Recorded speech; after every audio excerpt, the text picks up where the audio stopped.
Annie Dewani, a Swedish woman of Indian descent, was tragically murdered and raped in Cape Town, South Africa, in November 2010, while on her honeymoon with her new husband, Shrien Dewani. This case sparked a lot of questions about the real motive behind Annie's death, with an investigation that dragged on for years. Rumors of bribery in the Cape Town court system only added more controversy and complications, making many people question if true justice was served, especially with her husband being revealed as gay. Welcome to our new case, the tragic mystery of Annie Dewani's death and the controversy surrounding Shrien Dewani. Follow the dramatic and puzzling investigation. Don't miss a single detail. Watch until the end to uncover the truth. Annie Dewani was born on March 12, 1982, in Mariestad, Sweden, to an Indian family. She grew up in a loving home that was deeply rooted in Indian culture. Her parents placed a strong emphasis on education and good family values, which inspired Annie's love for learning and her drive for independence. Annie was known as a beautiful, smart, and ambitious woman. From a young age, she excelled academically and was actively involved in extracurricular activities. She attended prestigious schools in Sweden and later graduated from university with a degree in engineering. Annie wasn't just an academic achiever. She was also respected by her friends and peers for her friendly personality and leadership skills. After graduation, Annie quickly launched her career in engineering and project management at a well-established company. She kept showing her skills and expertise as she managed a growing nonprofit organization. Shrien Dewani was born on December 29, 1979, in England and became a successful businessman in the healthcare industry. Raised in a mixed Indian-British family with strong business roots, Shrien was taught from a young age the importance of seriousness and responsibility, especially in business. On top of that, Shrien was known for his good looks and charming presence, which set him apart from other Indian men. Shrien attended prestigious schools in England and graduated with a degree in business. After finishing his studies, he started his career in healthcare and quickly climbed the ranks thanks to his outstanding management skills and strategic vision. He became the director of a chain of healthcare facilities, expanding his business and building a solid reputation in the industry. Shrien's professionalism and determination earned him respect from colleagues and business partners alike. Annie and Shrien met one day through mutual social connections. Their first meeting was at a charity event in London, where Annie attended as a representative of the company she worked for in Sweden, and both of them were there as guests. From that first meeting, they quickly realized that in a predominantly white environment, they stood out as an Indian man and woman. Annie and Shrien soon felt a special connection. They quickly discovered they had a lot in common, from personal interests to their views on life and future goals, all from a brief conversation at that social event. After that first meeting, Annie and Shrien started connecting a lot through social media.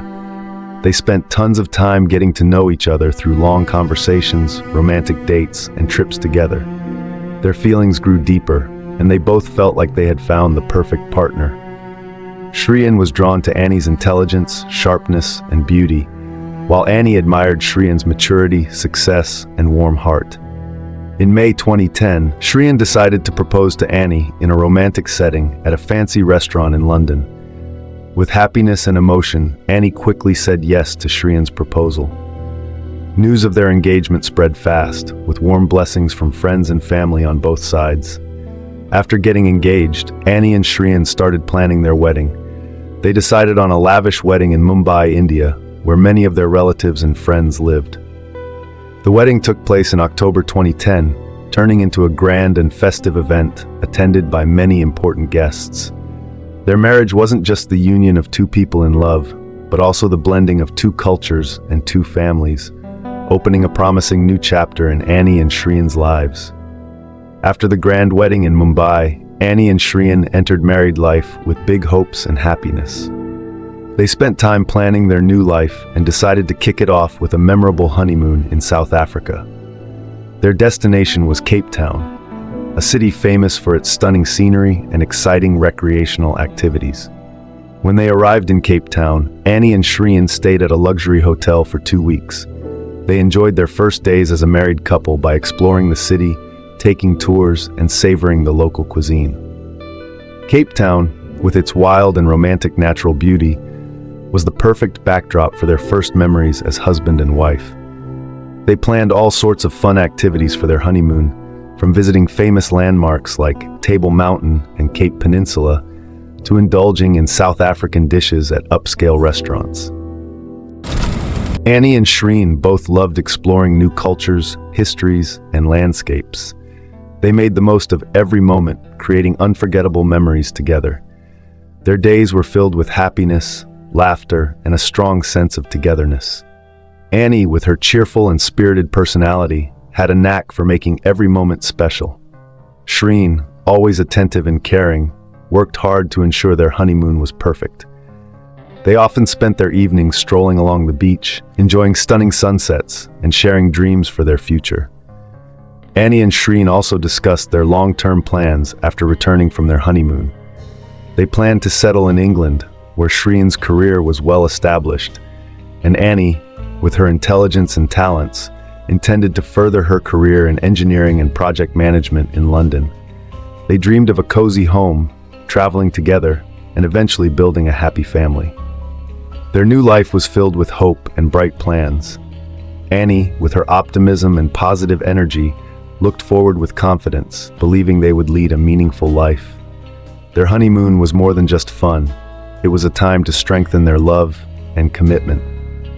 Annie and Shrien cherished these moments, sharing the joy and excitement of their future. Though their marriage had just begun, it appeared to be built on a strong foundation of deep love, respect, and mutual support. However, despite starting their marriage with high hopes and happiness, tensions and disagreements soon began to surface in their hotel conversations. On the surface, they seemed like the perfect couple, but underneath, their marriage was becoming strained by sexual dissatisfaction and conflicts. These tensions ultimately led to a tragic outcome. From the very first days of their marriage, Shrien started feeling uneasy and trapped in his relationship with Annie. Even though their wedding in Mumbai was grand and joyful, Shrien quickly realized deep down that he didn't want to continue this marriage, and he kept a sense of disappointment hidden. The pressure from his family and friends to maintain a perfect image only added to the stress he was feeling. Shrien, a successful businessman with a seemingly perfect life, was hiding deep internal conflicts. His marriage with Annie, which started as a romantic love story, took a drastic turn during their 2-week honeymoon in Cape Town. Shrien began seeing the marriage as a burden he could hardly bear. After the wedding, Shrien was overwhelmed by a sense of discomfort because he felt like he had married a woman and was stuck in a relationship he no longer wanted. Something felt wrong and incomplete in the relationship. This was linked to a personal secret he had been hiding for a long time. Shrien was a gay man who married a woman to hide his sexual orientation from the public and his family. Before the marriage, Shrien often hired men through services in London and brought them to his apartment for secret sexual encounters. This put him in a huge dilemma, because if this secret came out, it would cause a massive scandal and destroy his reputation in the conservative community. The thought of having to keep his true sexual orientation hidden put Shrien under immense pressure, and he didn't know how to escape the situation. Shrien was also dealing with serious financial problems. He was deep in debt and struggling to manage his personal finances due to his extravagant lifestyle. This financial pressure became a heavy burden during his honeymoon in Cape Town, something he kept hidden from his new wife, Annie. Feeling desperate, Shrien started looking for a way out of this situation. In his mind, staying married to Annie felt increasingly suffocating. He didn't think he could continue the relationship because of his true sexual orientation, which wasn't heterosexual. Shrien worried that a divorce would not only expose his personal secret, but also seriously impact his finances and damage his relationships with colleagues and his business. These thoughts led Shrien to consider extreme solutions. The idea of killing Annie often crossed his mind as an escape from the pressure he was under. Shrien started carefully planning, making sure the murder would look like a shocking robbery. He reached out to people who could carry out the plan and set everything up so it would happen smoothly without drawing too much attention. Torn between personal pressures, the secret he was hiding, and the financial difficulties he was facing, Shrien became convinced that killing Annie was the only way out of his tough situation. But this also revealed the darker side of him, not just because he was a gay man who married a woman to hide his true orientation, but also because he was willing to commit a cruel act to protect himself and his secret.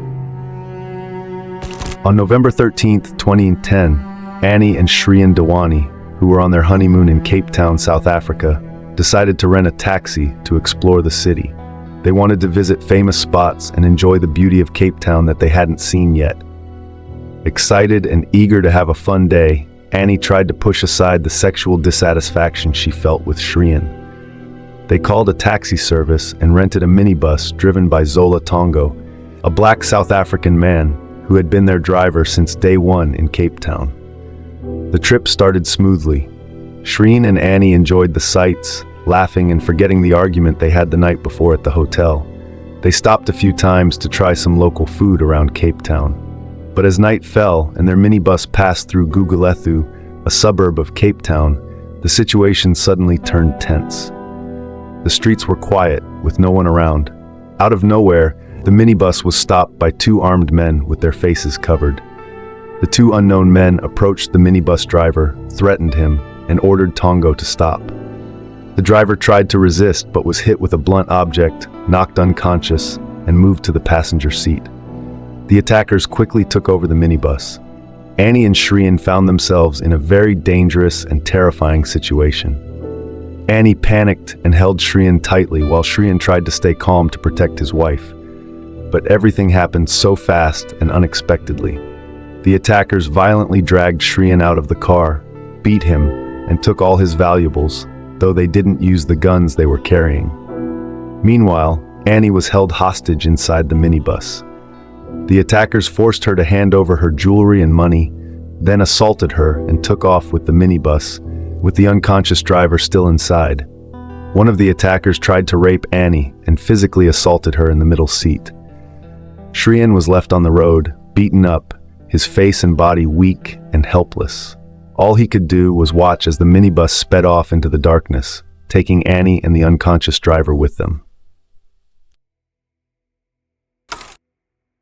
Shrien quickly walked down the dark streets, desperately trying to find someone who could call the police and report what had happened, hoping they could save Annie before it was too late. Feeling hopeless and anxious, Shrien was eventually taken back to the hotel to wait for news, as the police had to wait 24 hours before officially starting their search. Back at the hotel, Shrien's mind was filled with worry and fear for Annie's safety. He tried reaching out to his family and friends, looking for some comfort and support during this tough time. The next few hours were a nightmare for Shrien. He couldn't sleep at all that night, overwhelmed by a sense of helplessness and fear for his wife's safety. The search continued throughout the night, but there was no sign of Annie or the hijacked taxi anywhere in Cape Town. Every hour that passed only deepened Shrien's fear and desperation about what might have happened to Annie. The next morning, the police found the taxi abandoned in Khayelitsha, another suburb of Cape Town. Inside the vehicle, they discovered the body of Annie Dewani. She had been shot to death, with bullet wounds all over her body that pointed to a brutal attack and possible rape. News of Annie's death quickly spread across Cape Town, shocking not just her family and friends, but also grabbing international media attention. Annie, a young woman with so much beauty and potential in her career, tragically lost her life while on her honeymoon.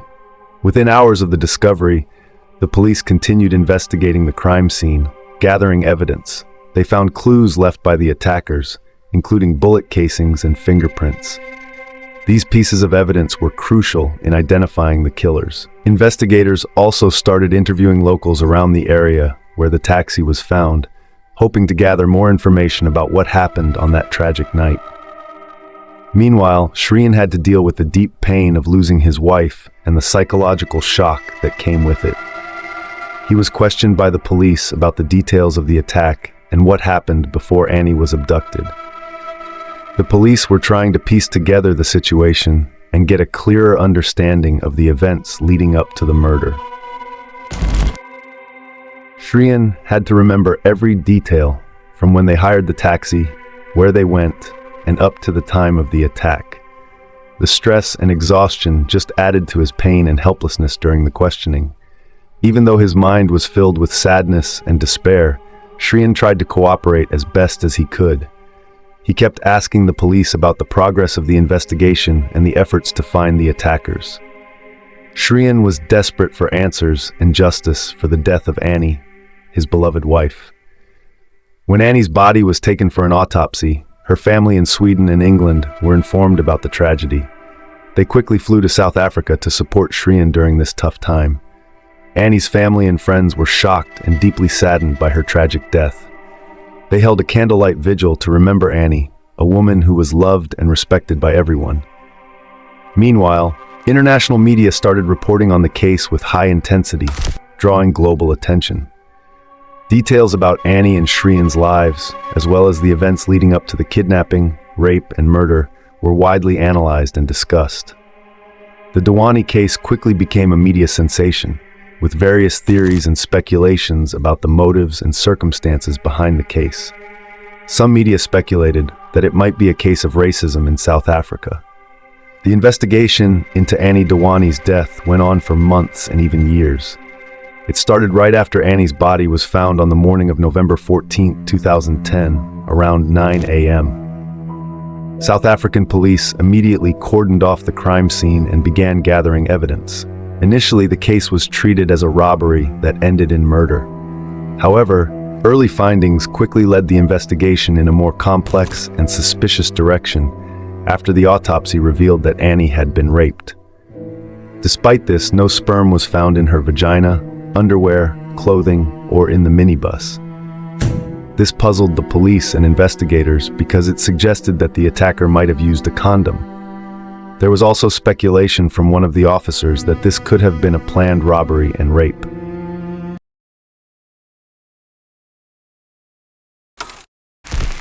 Don't miss this exciting story. Watch this video until the end to get all the surprising detail. If you enjoy the content, don't forget to like, comment, and subscribe to our channel. That way you won't miss out on any other interesting videos. Join our community and enjoy various exciting stories every week. Zola Tongo, the taxi driver who was driving Annie and Shrien on the night of the murder, was the first to be thoroughly interrogated by the police. Confronted with the police's pressure and the evidence, Tongo claimed that he had been attacked by the two assailants and was left feeling dizzy and disoriented. He said he had no recollection of what happened next and found himself waking up on a quiet road late at night. Tongo then walked home to find a ride since the streets were deserted. After several weeks with no leads and a stalled investigation, the police faced mounting pressure from the victim's family and the British and Swedish embassies in Cape Town to find and prosecute the perpetrators. One day, the police called Zola Tongo in for a second round of questioning. They requested his phone and social media data for further analysis, suspecting that he might have been involved with the hijackers while Shrien was left behind.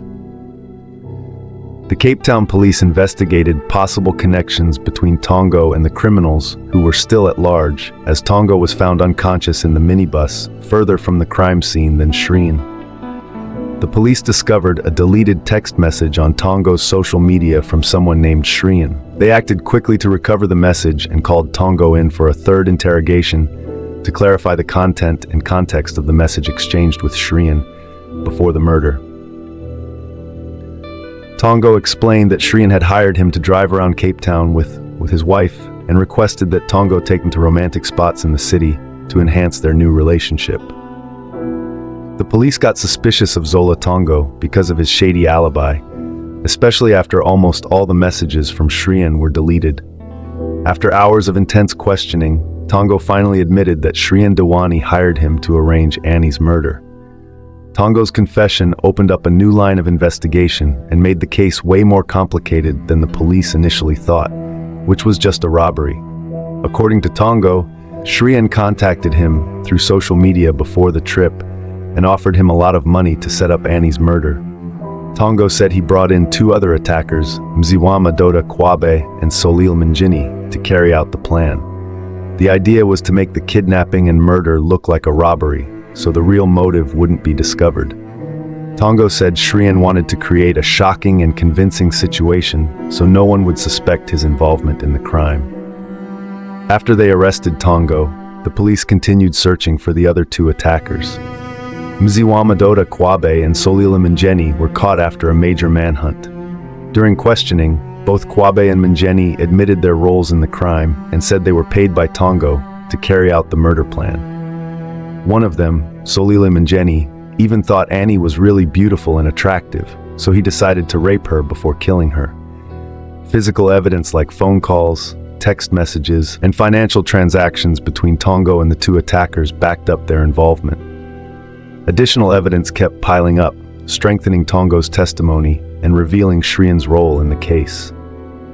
Meanwhile, after the incident, Shrien Dewani went back to England with his family shortly after Annie's death. With new testimony and evidence, 4 years after Annie's death, South African police issued a warrant for Shrien Dewani. However, the extradition process from England to South Africa was complicated due to the complex legal environment between the two countries. To top it off, Shrien Dewani later announced he had a new boyfriend and openly declared he was gay, with a Brazilian model and photographer who was both sexy and athletic. Shrien hired a top legal team in London to fight his extradition to South Africa, claiming he wouldn't get a fair trial there and that his mental health would suffer if he were extradited. He also said he had moved on from the incident, found his true self, and was happier with his new boyfriend, so he'd rather not revisit what he felt was an uncomfortable event. After months of legal battles, the UK court finally decided Shrien had to be extradited to South Africa for trial. Based on evidence from the Cape Town court to the London court, Shrien Dewani was extradited on April 7, 2014. Once in South Africa, Shrien was quickly arrested and brought to court to face charges of murder, or more precisely attempted murder and armed robbery. His trial for allegedly plotting to kill his wife, Annie Dewani, took place in October 2014 at the Cape Town Magistrates Court. Prosecutor Adrian Mop accused Shrien of hiring taxi driver Zola Tongo and two other attackers, Mziwama Kwabe and Solil Mngini, to kill Annie. The evidence included statements from Tongo, Kwabe, and Mngini, as well as physical evidence like phone calls and financial transactions. The defense, led by lawyer Francois Van Zyl, argued that Shrien was innocent, that the evidence wasn't enough to convict him, and that the witnesses had changed their stories to get a lighter sentence. Shrien himself denied involvement in Annie's death. In December 2014, Judge Jeanette Traverso ruled that there wasn't enough evidence to convict Shrien. The judge found there was no physical evidence proving Shrien hired someone to kill Annie. As a result, Shrien Dewani was found not guilty and released, which sparked mixed reactions from the Cape Town public and Annie's family. Many dismissed the case as a deliberate murder attempt by a gay man. Mziwama Kwabe confessed and cooperated with the investigation. He was sentenced to life in prison for his role in Annie Dewani's murder. Solil Mngini, identified as the person who shot and killed Annie, as well as raped her, also received a life sentence but died in prison in 2015 due to illness. Meanwhile, taxi driver Zola Tongo, who admitted his role in the case and testified against Shrien Dewani, was sentenced to 18 years in prison after agreeing to cooperate with the investigation. The trial and verdict wrap up the tragic and controversial chapter of Annie Dewani's death. But the case still leaves a lot of questions and lessons about justice and truth in the Cape Town legal system, which is suspected of having bribery issues from Shrien's side to get him out of the murder charge of his wife. 4 years after his wife's death, Shrien has started a new special relationship with a man, surprising people in London and South Africa. Annie Dewani's family in Sweden and Delhi feels deceived by Shrien, who they think used his wife's death to cover up his homosexuality. Today, the victim's family expressed their pain after it was revealed that the widower had begun a relationship with a man less than 4 years after being cleared of the murder charges during their honeymoon. Dewani, 38, has been vacationing in Ibiza and India with Brazilian photographer Gledison Lopez Martins and has confirmed his new love online. This new relationship has also been approved by Shrien Dewani's family. The public has reacted with criticism and will continue to remember Annie Dewani's murder. Thanks for watching and stay tuned for more videos tomorrow. Leave a comment about what you think of this complicated case and how it ended in death.